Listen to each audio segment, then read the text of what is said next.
और अगर हिंदू हिंसक होता तो एक हिंदू सनातनी बेटी को इस सुरक्षा घेरे में अपने ही देश में अपनी आजादी गवा के रहने की नौबत नहीं आती। जो लोग अपने आप को हिंदू कहते हैं वो 24 घंटा हिंसा हिंसा हिंसा। बिस्मिल्लाहिर्रहमानिर्रहीम। दीन स्पीचेस के मौजूद नाजरीन, अस्सलामु अलैकुम। दोस्तों, राहुल गांधी के इल्जामात तो बहुत चर्चा में रहे हैं, जिसमें राहुल गांधी ने सारे बड़े मज़ाहिब का सहारा लिया था। इसके जवाब में मोदी ने भी काफी सख्त रद्द-ए-अमल दिया था, लेकिन बीजेपी के एक और सियासतदान नूपुर शर्मा का भी जवाबी बयान आ गया है। नूपुर शर्मा के बयान की तरफ जाने से पहले आपको याद दिलाएं कि 2 साल पहले इसी औरत ने इस्लाम के खिलाफ बातें की थी, जिसकी वजह से मुसलमानों की तरफ से कई धमकियां भी मिली थीं। इसलिए जब मजहब की बात राहुल गांधी ने की तो नूपुर शर्मा ने भी अपना भड़ास निकाल लिया। नूपुर शर्मा कहती है कि हम हिंदू के लिए सिर्फ यही देश है और कोई देश भी नहीं है। इसके साथ राहुल गांधी को टारगेट करके कहती हैं कि बड़े ओहदों पर बैठे हुए लोग भी हिंदुओं पर ही इल्जामात लगाते हैं कि हिंदू तो इंसाफ नहीं करते और ये बहुत जालिम होते हैं। लेकिन अगर ऐसा होता तो पिछले 2 सालों से एक हिंदू लड़की को अपनी ही आजादी गंवाना न पड़ती।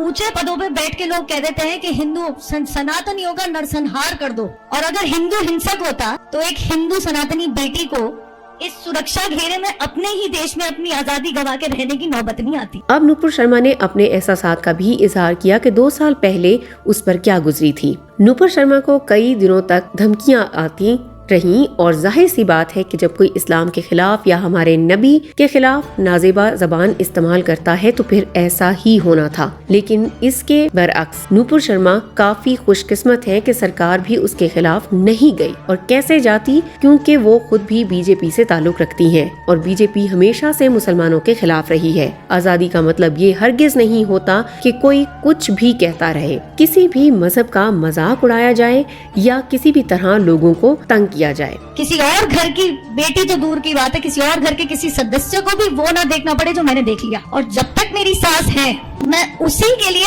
आपके लिए खड़ी रहूंगी। जब कोई मुस्लिम रियासत होती है तो अक्सर वहाँ इस्लामी कवानीन लागू होते हैं, तो होना भी यही चाहिए, क्योंकि शरीयत का कानून ही सबसे बेहतर कानून होता है। अब अगर भारत की बात की जाए तो ये सेकुलर देश है। यहाँ पर हिंदुओं के साथ साथ मुसलमानों की तादाद भी कहीं ज्यादा है और मुख्तलिफ मज़ाहिब होने की वजह से यहाँ पर ना तो हिंदुओं के कवानीन सबके लिए बनाए गए हैं और ना ही इस्लामी कवानीन।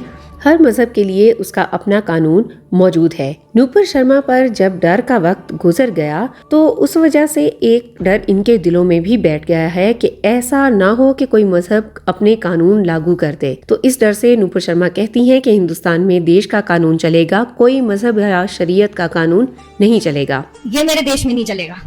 मेरा देश भारतीय संविधान से चलेगा, किसी मजहबी कानून या शरिया से नहीं। सेकुलर होने का मतलब ये होता है कि हर मजहब के लोग अपनी इबादत और दीन की तबलीग कर सकते हैं। इसका मतलब ये हरगिज नहीं होता कि कोई भी उठकर किसी मजहब के लोगों को टारगेट करे और उनको बदनाम करे। राहुल गांधी ने जब मोदी और उसकी पार्टी बीजेपी पर इल्जाम लगाया था तो ये लोग हिंदू नहीं हैं, तो इसकी कई वजूहात बयान किए थे। बीजेपी ने हमेशा मुसलमानों के खिलाफ कानून पास करवाए, मुसलमानों के खिलाफ कार्रवाइयां की और उन पर जुल्म किए, और फिर बीजेपी को कट्टर हिंदू भी समझा जाता था। तो ये सरासर हिंदू मजहब के खिलाफ है। हिंदू मजहब भी अमन का पैगाम देता है। इसके बावजूद अगर कोई पार्टी नाइंसाफी करे तो वो कैसे हिंदू हो सकते हैं? आप हिंदू हो ही नहीं। आदरणीय अध्यक्ष जी, कल माननीय नेता प्रतिपक्ष श्री राहुल गांधी जी ने अपनी स्पीच में कई इनएक्यूरेट स्टेटमेंट्स करी हैं।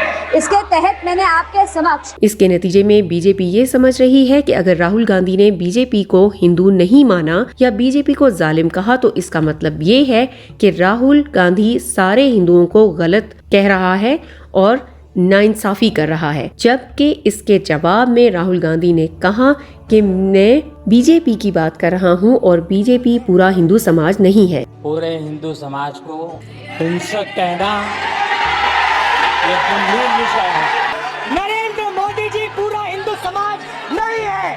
राहुल गांधी ने तो कह दिया कि बीजेपी असल हिंदुओं का समाज नहीं है, तो कौन हो सकता है? ये शंकराचार्य ने खूब समझाया कि दीगर मज़ाहिब के लोगों के साथ कैसा बर्ताव रखना है। शंकराचार्य जी हिंदुओं की बहुत बड़े पंडित होते हैं, साथ में अमन के दावेदार भी हैं। कहते हैं कि शंकराचार्य साहब, आप ये जानते ही हैं कि इस्लाम ही सबसे बड़ा मजहब है जो कि इंसानियत का सबक देता है। मुसलमानों के बीच में लगातार कई वर्षों से हम जा रहे हैं, मुसलमानों के बीच में जाकर के उनके प्रेम को समझ सके और इस्लाम की सच्चाई को जान करके इस्लाम को सारी दुनिया में एक इंसानियत का सबसे बड़ा पाठ सिखाने वाला धर्म मानने के लिए लोगों को समझावे। शंकराचार्य ने एक और बहुत ही खूबसूरत बात की जिससे अक्सर हिंदू लोग इत्तेफाक नहीं करते, लेकिन इतने बड़े पंडित ने बता दिया कि जब लोग इस्लाम को बेदर्द, मुसलमानों को बेदर्द और तलवार के जोर पर चलने वाला मजहब कहते हैं, तो अगर किसी को तकलीफ होती है तो मुझे सबसे ज्यादा तकलीफ होती है। जब लोग इस्लाम को बेदर्द, मुसलमान को बेदर्द, तलवार के जोर पर चलने वाला धर्म बताते हैं, तो अगर शायद धरती में कोई दुखी होता होगा तो सबसे ज्यादा दुख मुझको होता है। शंकराचार्य ने कलमा भी तिलावत किया, जिसको सुनकर डॉक्टर जाकिर नाइक भी हैरत से देखने लगे कि एक हिंदू पंडित भी इस्लाम का कलमा पढ़ रहा है। इसके बाद हिंदू पंडित खुद ये इतराफ करता है कि मोहम्मद सल्लल्लाहु अलैहि वसल्लम ने अल्लाह की इबादत की और वेद का रस निचोड़कर एक ही कलमे में पैगाम दे दिया। इससे पंडित का ये मतलब था कि उनकी मजहबी किताब वेद में भी ज्यादातर तालीमात वही हैं जो इस्लाम की हैं, जिस तरह एक खुदा को मानना, उसी की इबादत करना। पहला कलमा ही कुरान शरीफ का ये बताता है कि नहीं है इबादत के काबिल सिवाय परमात्मा के और कोई, ला इलाहा इल्लल्लाह मुहम्मद रसूल अल्लाह।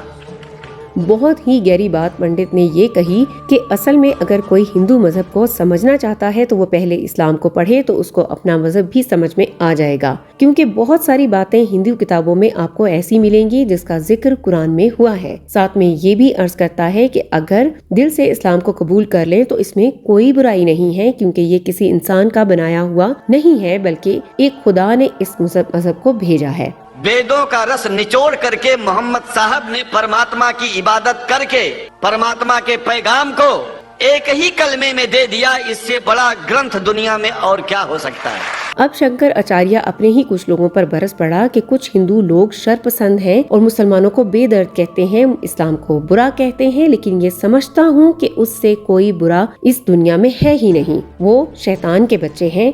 जब मैंने हिंदुओं की किताबें पढ़ी और कुरान को पढ़ा तो उसके बाद मुसलमानों के बीच चला गया। मेरे अपने ही लोगों ने तनकीद की कि देखो शंकराचार्य अंडा खाने वालों के साथ हाथ मिला रहा है। तो खुद सोच लो, मुसलमान दिन में 5 मरतबा नमाज पढ़ते हैं। अगर तुम लोग घास खाकर एक वक्त भी इबादत नहीं करते हो तो समझो कि तुमसे बड़ा गैर मजहब कोई है ही नहीं। कुछ लोग भेदभाव पैदा करने के लिए इस धरती पर मुसलमानों को बेदर्द कह देते हैं, इस्लाम को बुरा कह देते हैं। मैं कहता हूँ उनसे बुरा इस दुनिया में कोई नहीं है, वो शैतान के बच्चे हैं, खुदा के बच्चे नहीं हैं। आखिर में शंकराचार्य जी कहते हैं कि अक्सर लोग हमसे पूछते हैं कि तुम तो आचार्य हो, मुसलमानों के बीच कैसे जाते हो? तो मैं इन्हें कहता हूँ कि तुम मुसलमानों से पूछ लो कि वो हमसे इतना प्यार क्यों करते हैं। हम तो इन्हीं में से पैदा हुए हैं। दोस्तों, कितना ही अच्छा होता अगर हिंदुस्तान में सारे मुसलमान और हिंदू एक साथ अमन से रह लेते। अल्लाह ताला तमाम मुसलमानों को अमन व अमान से रखें, आमीन। उम्मीद करते हैं इन बातों से आप जरूर मुतमईन हुए होंगे। इसी तरह की ईमान इन्फ्रोज वीडियोस के लिए आप सब्सक्राइब कीजिए हमारा चैनल 3 स्पीचेस। हम मिलते हैं आपसे अगले वीडियो में। अपना ख्याल रखिए। अल्लाह हाफिज।